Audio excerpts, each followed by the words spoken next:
Hello. Right చెప్పండి చెప్పండి one by one చెప్పండి.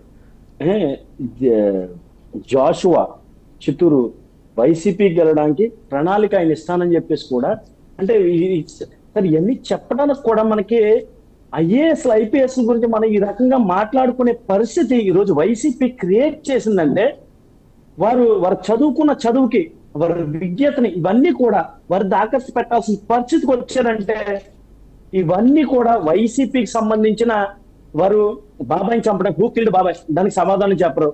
దేన్నైనా సరే డైవర్ట్ చేసి పాలిటిక్స్ చేస్తూ ఉంటారు. అలాగే ఇటు ఈ రోజు కేంద్ర ప్రభుత్వమే కనుక మిస్యూజ్ చేస్తూ ఉంటే ఇన్ని సంవత్సరాలు ఈ 5 సంవత్సరాలు మీరు ఏ రకంగా మీరు గవర్నమెంట్ ని మిస్యూజ్ చేశారు ఇవన్నీ కూడా వెంకటలక్ష్మి గారిని అడిగితే సమాధానం చెప్పలేదు ఆవిడ. నిజంగా కూడా అదే రకంగా టోటల్ గా ఏ ఎమ్మెల్యే అయినా సరే మంత్రులు నిజంగా సిగ్గు సార్.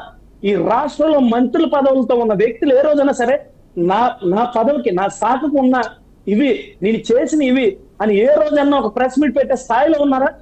కళ్యాణ్ గారి గురించి మాట్లాడటం లేదా చంద్రబాబు నాయుడు గారి గురించి మాట్లాడటం లేదా చాలా దుర్మార్గం మోడీ గారి గురించి ఇక్కడ మాట్లాడుతూ ఉంటారు. బీజేపీ వ్యక్తుల గురించి ఇక్కడ మాట్లాడుతూ ఉంటారు. కానీ ఢిల్లీ వెళ్ళి వాళ్ళ పాదాల మీద పడిపేసి వాళ్ళ పాదాల మీద మోకరిల్లి తలలు కూడా వాళ్ళ పాదాల మీద పెట్టే స్థాయిలో వాళ్ళు ఉన్నారంటే అంటే వీళ్ళు చేసేదంతా కూడా కేంద్రం చేస్తుంది. మీవి 5 సంవత్సరాలు రాష్ట్రంలో చేస్తున్న అధికార దుర్వినియోగం అంతా కూడా కేంద్రం కూడా చేస్తున్నారని ఒక మైండ్ సెట్ లో మైండ్ సెట్ లో ఉండి ఈ ఆరోపణలు చేస్తున్నారని కూడా మా జనసేన తెలుగుదేశం నుంచి కూడా మేము వైసీపీ మీద చేస్తున్న ఆరోపణలు అసలు నిజాలు ఇవి. వెంకటలక్ష్మి గారు నేను ఇందాక అడిగితే కూడా ఆవిడ సమాధానం చెప్పలేదు. ఏంటి సార్ ఈ రోజు ఐఏఎస్ ఐపీఎస్ లకు సంబంధించిన విధులు ఏంటి ఇవి? రాజకీయాలకు సంబంధం ఉండవు, రాజకీయ ఇన్వాల్వ్మెంట్లు ఉండవు.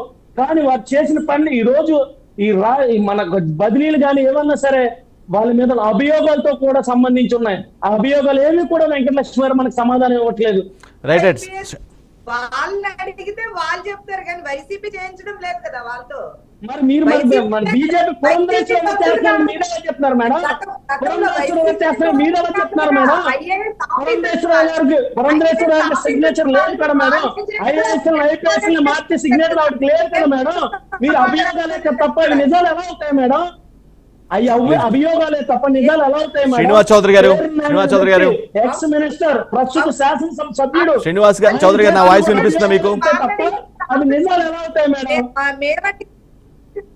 మేము చేయించడం లేదు కదా. ప్లీజ్ ఒకేసారి మాట్లాడదు, 1 by 1 మాట్లాడాలి ప్లీజ్.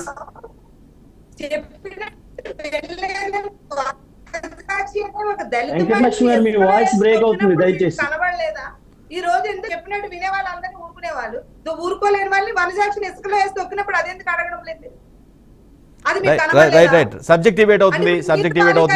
శ్రీనివాస్ చౌదరి గారు ఐఏఎస్ లు ఐపీఎస్ లు వనజాక్షిని కొట్టిన తెలుగుదేశం వాళ్ళు కాదు, అంగన్వాడీ వర్కర్లు ఇసుక ఇవ్వలేదని డబ్బులు తీసుకొని సబ్జెక్ట్ డిబేట్ అవుతుంది. Subject please. శ్రీనివాస్ చౌదరి గారు చెప్పండి, నేను చెప్తా సమాధానం. చెప్పండి వెంకట గారు. శ్రీనివాస్ చౌదరి గారు విషయాలు గన్ని ఏమయ్యాడు చెప్పండి. అదే మాట అంటున్నాం, ఆళ్ళకి మధ్యలో తెలివే కొడుతుంది మీరు. ప్రభుత్వ పరిపాలన పూర్తిగా విఫలమైపోయింది. ప్రభుత్వ పరిపాలనే లేదు. జగన్మోహన్ రెడ్డి గారు ల్యాండు శాండు మైను వైను వ్యాపారం చేసుకున్నాడమ్మా. ల్యాండు శాండు మైను వైన్ వ్యాపారం చేసుకున్నాడు. ల్యాండ్ ఎప్పుడో సంఘటన అయిపోయింది. రాష్ట్రంలో పనిచేయటంలా, వచ్చే దిక్కులే, చంపితే దిక్కులే. ఇక్కడ ప్రధానమంత్రి రాష్ట్రానికి వస్తే దిక్కులే.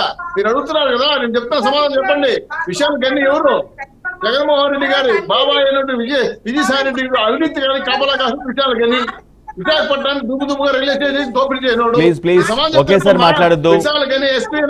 శ్రీనివాస్ చౌదరి గారు వెంకటలక్ష్మి గారు ఇద్దరిని రిక్వెస్ట్ చేస్తున్నాను, ఒకేసారి మాట్లాడద్దు. 1 by 1 మాట్లాడండి ప్లీజ్. ఎడమరాజు ఎస్పీ ట్రాన్స్ఫర్ చేసే చెప్పిన ఈరోజు కడప జిల్లాలో వివేకానంద రెడ్డి హత్యలో సాక్షుల్ని మాయం చేసింది అంబురాజు. ఆయన ఇప్పుడు దీనికి పంపించారు. దేనికి? మన ప్రకాశం కడప జిల్లా అనంతపురం జిల్లాకి. అక్కడ కర్ణాటక నుంచి బదులు తీసుకొచ్చి అమ్ముతున్నాడు. ఇది కూడా అంబురాజు చేసిన పనే. మీరు అడిగిన సమాధానం చెప్పండి. ఊరికే అచ్చి కాల్ చేసిన సమాధానం ఉపయోగం లేదు. మీరు సెటిల్ సమాధానం చెప్పండి. వెంకటలక్ష్మి గారు ప్లీజ్ ఆగాలి, మాట్లాడండి ప్లీజ్. రామచంద్రరావు గాని వెంటనే మార్చాలి సార్. వీళ్ళందరూ కూడా ఐఏఎస్ ఐపీఎస్ కూడా దొంగలుగా మారిపోయారు. రాష్ట్ర ప్రభుత్వంతో అంటకాస్తున్నారు, వ్యాపారాలు చేస్తున్నారు, వైసీపీ కార్యకర్తలు అయిపోయినారు. ఎంత దుర్మార్గం చర్య అంటే పూర్తి స్థాయిలో రాష్ట్రంలో బ్రిడ్జింగ్ చేయడానికి ప్రయత్నం చేస్తున్నారు. వైసీపీని గెలిపించడానికి తాయిలాలు ఇస్తున్నారు. వేల కోట్ల రూపాయలు చేతులు మారాయి. దుర్మార్గంగా ఎలక్షన్ నాశనం చేసి జగన్మోహన్ రెడ్డిని గాని గెలిపించడానికి చేసిన కుట్రలో భాగంగా ఐపీఎస్ కొమ్ము కాస్తున్నారు. కాబట్టి వీళ్ళని ఎలక్షన్ కమిషన్ ట్రాన్స్ఫర్ చేసింది మేము కాదు, ట్రాన్స్ఫర్ చేసింది ఎలక్షన్ కమిషన్. మా బావమర్తులు కాదు, మీకు చెప్తారండి. వాళ్ళు ఎన్కవర్ చేస్తున్నారు. వాళ్ళు ఎన్కవర్ చేసి ఇంత దుర్మార్గమైన ఆఫీసులు మా కొత్త చూడండి, చదవని చూపిస్తారు, పేపర్ ఎంత రాస్తున్నారు. ఇదంతా వాళ్ళ చరిత్రే. ఈ చరిత్ర చదువుకోండి ఇంటికి వెళ్ళి కావాలంటే. ఈ చరిత్ర చదవాలంటే రోజు పడుతుంది. ఇంత దుర్మార్గంగా వీళ్ళు రాష్ట్రాన్ని పరిపాలించారు. కాబట్టి ఈ ఎస్పీలు పనికిరాని ఎస్పీలు ఐఏఎస్ ట్రాన్స్ఫర్ చేశారు. కాబట్టి అది గుర్తుపెట్టుకోవాలి. జగదీష్ గారు మేక్ యువర్ పాయింట్. జగదీష్ గారు కుట్రలో భాగంగా జగదీష్ గారు జగన్మోహన్ రెడ్డి గారు ఈ గ్రాచి మాకు అక్కర్లేదని చెప్పి ప్రభుత్వం లెటర్ వచ్చాం. తప్పే ఉంది. దుర్మార్గుల ఆఫీసులు అయితే ఏమవుతుంది చెప్పండి? ఈ రాష్ట్రం ధ్వంసం అవుతారు. ప్రజలు ఓట్లేస్తారా? భయపడేందుకు గురి చేస్తున్నారా? అసలు మాట్లాడిన నోటీసులు ప్లీజ్ ఇద్దరు ఒకేసారి మాట్లాడద్దు. జైలుకి వెళ్తారు, 41 నోటీస్ అని చెప్తారు, అరెస్ట్ చేస్తారు, మీడియాలో మాట్లాడకూడదు, సోషల్ మీడియా చెప్పే పాయింట్ కూడా జనంలోకి వెళ్ళదు. శ్రీనివాస్ చౌదరి గారు, వెంకటలక్ష్మి గారు ఇద్దరిని రిక్వెస్ట్ చేస్తున్నాడు, ఇద్దరు ఒకేసారి మాట్లాడద్దు ప్లీజ్. జగదీష్ గారు మేక్ యువర్ పాయింట్. జగదీష్ గారు అందుకే చెప్తున్నాను నేను, ఈ జగన్మోహన్ రెడ్డి మాకు అక్కర్లేదు, బాయ్ చెప్తున్నాం. అందుకే ఈ పేరు నాని ఇంకో ఏనాయని చెప్పినా కూడా ఎలక్షన్ కమిషన్ ఏందమ్మా? ఎలక్షన్ కమిషన్ పరిధిలో ఉండే వాళ్ళు ఆపదార్ప ముఖ్యమంత్రి మీ జగన్మోహన్ రెడ్డి గారు ఇంకా 40 రోజులు ఇంటికి పంపిస్తాం, జైలుకి పంపిస్తాం. అక్కర్లేదు. జగన్మోహన్ రెడ్డి గారి మీద ఉన్న కేసులు ప్రూవ్ అయితే అసెంబ్లీ గేట్ కూడా తాకాడు ముఖ్యమంత్రి. అంత దుర్మార్గమైన ముఖ్యమంత్రి ముఖ్యమంత్రి చెప్తున్నాను. కాబట్టి మీరు రాష్ట్ర వ్యాప్తంగా మీరు దొంగతనంగా దొంగ ఓట్లతో ఆ పోలీసులను అడ్డం పెట్టుకుని మళ్ళీ గెలవాలని కుట్ర జరుగుతా ఉంది. ఈ కుట్ర తెలుసుకొని కేంద్ర ప్రభుత్వం ఎలక్షన్ కమిషన్ కూర్చొని మీకు అక్కర్లేదు అభివృద్ధి పంపించారు. అంతేగాని ఇదేదో మీరు ఉద్ధరించారనో అవార్డులు రాష్ట్రపతి అవార్డులు వచ్చింది. రాష్ట్రపతి అవార్డులు ఇచ్చింది కాదు ఇది. రాష్ట్రపతులు మీరు మాకు వద్దు అని చెప్పి తరివేసిన అవార్డులు ఇవి. కాబట్టి మీ ప్రభుత్వంలో మీరు చెప్తుందిగా ఎలక్షన్ చేయలేరు, మీ వల్ల కాదు. రిగ్గింగ్ చేయాలనో, మోసం చేయాలనో, పార్టీ అధికారులు బెదిరించాలనో, పార్టీ అభ్యర్థులు కిడ్నాప్ చేయాలనో, కేసులు పెట్టాలనో చేస్తున్న కుట్ర తెలుసుకొని ఎలక్షన్ కమిషన్ మీకు వేసిన శిక్ష ఇది తెలుసా? మీ ప్రభుత్వానికి మీకు పెద్ద పరువు పోయినట్లు లెక్క. మీకు అసలు అడుగు ముద్ర ఈ రాష్ట్ర ప్రభుత్వం పరువు తీసేశారు జగన్మోహన్ రెడ్డి గారు. ఇంతమంది పెద్ద ఎత్తున ఐఏఎస్ ఆఫీసులు మార్చేసి ఈ రాష్ట్రంలో దొంగల పరిపాలన అని చెప్పి రాష్ట్ర పరువు నిర్ణయం తీసిన ముఖ్యమంత్రి జగన్మోహన్ రెడ్డి గారు. దీనికి సమాధానం చెప్పాల్సి ఉండేసి అందరి మీద పడి నోరేసుకుని తిట్టమ్మా నువ్వు ఉపయోగమైన విషయాలు చెప్పండి. పాయింట్ మాట్లాడండి. మీ ముఖ్యమంత్రి గారు ఈ రాష్ట్రానికి 5 ఏళ్ళు ఏం చేశారు చెప్పలేదు సిగ్గులేదు మీకు? ప్లీజ్ జగదీష్ గారు మేక్ యువర్ పాయింట్. జగదీష్ గారు మద్య నిషేధం ఏం చేశాడు? ఆడపిల్లలు తాలిబొట్లు పెరిగేస్తానని చెప్పిన మద్య నిషేధం ఏం చేశాడు? సిగ్గుండక్కర్లా? శ్రీనివాస్ చౌదరి గారు ప్లీజ్ ఇతర ప్యానలిస్ట్ కూడా మాట్లాడివ్వండి. పౌరుషం ఉందా? మహిళలు తెచ్చిపోతుంది దిక్కుండా 30,000 మంది మహిళలు కనపడట్లా రాష్ట్రంలో. ఏమేమి తెలుసా మీకు? 30,000 మంది మహిళలు కనపడట్లా. కానీ మంచి పరిస్థితి.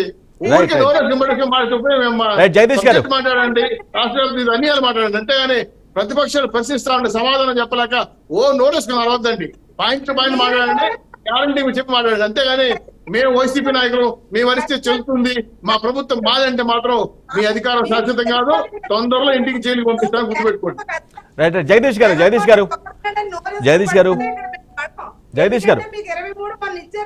మీకు అది లేదు, ప్రతిపక్షాలు కూడా లేదు. శ్రీకృష్ణ జగదీష్ మాట్లాడండి ప్లీజ్, మాట్లాడాలి. జగదీష్ గారు మీకు జైలు పక్షులు లైఫ్ లో రాడు బయట. జగన్మోహన్ రెడ్డి లైఫ్ మీకు రాడు బయటికి. శ్రీకృష్ణ జన్మస్థానం మీ జగన్మోహన్ రెడ్డి గారు తెలుసు, గుర్తుపెట్టుకోండి. తొక్కి పడేస్తాం, తొక్కి పెట్టి నార తీస్తాం జగన్మోహన్ రెడ్డి గారు ప్రభుత్వాన్ని దీనిగా చేసిన దుర్మార్గాలు చెప్పి కాదు.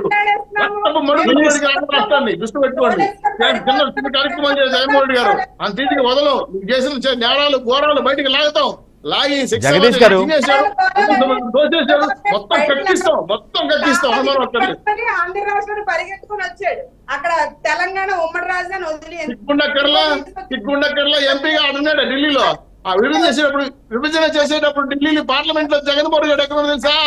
విభజన బిల్లు ప్రవేశపెట్టారే, ఎంపీ గారు పార్లమెంట్ ఏం చేస్తారని తెలిసిన తప్పలు తట్టుకుండా కూర్చోంటున్నారా?